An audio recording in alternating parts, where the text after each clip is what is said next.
Well, thank you very much, Congressman Thompson, for taking some time out of your schedule today. Very much appreciate this. Thank you. So, you have a tremendous history in Congress. And so what we want to do today is kind of, informally talk through, I think, three core issues that are really affecting our country today. Those would be the communications sector, the economy, and the defense sector. Sure. So looking first at kind of that whole telecommunications landscape, a lot's been going on in Congress, particularly with, the creation of the National Broadband Plan. How are you envisioning kind of that rollout now going forward? Well, the key is, as you know, the new paradigm in this country is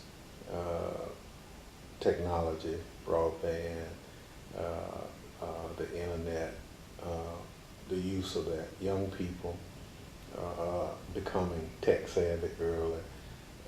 Those of us who started late are becoming tech savvy. But there's a question on one hand as to whether or not everybody will have access to an affordable internet.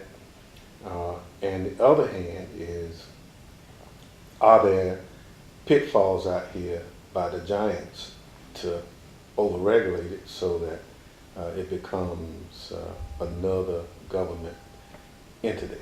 So a lot of us have decided that we do need to have a free internet. We need to have an affordable internet. I represent a district that is considered a poor district, but you have good people.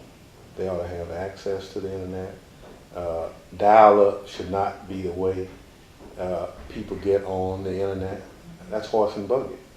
So, under the stimulus plan, the president has pushed out investment opportunities to allow underserved communities access to a lot of those opportunities. And so we've been encouraging that to happen to some extent. People are now, because of the investment opportunities, i.e. grants, that they can now build out into less populated areas, therefore giving people access to this. So we're excited. So I look forward to school children having access to the internet in school. I look forward to hospitals and physicians to have affordable access to the internet, so that the whole opportunity for learning is affordable. So we're happy to promote it. Some of this, people who live in cities take for granted.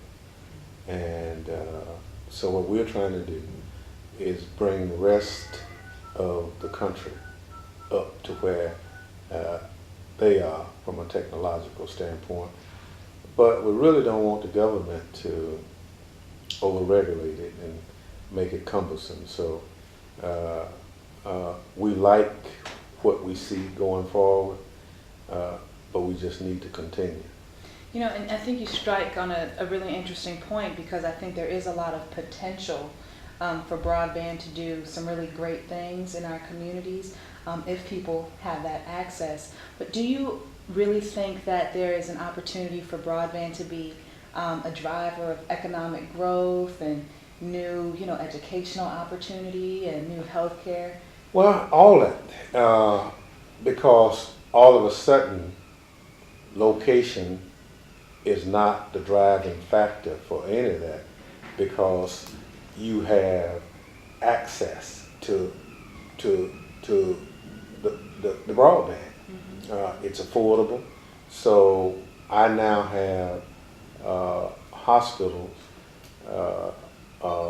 looking at opportunities to do satellite or telemedicine that would give a rural community hospital access to the latest trained individuals who might be 100 miles away.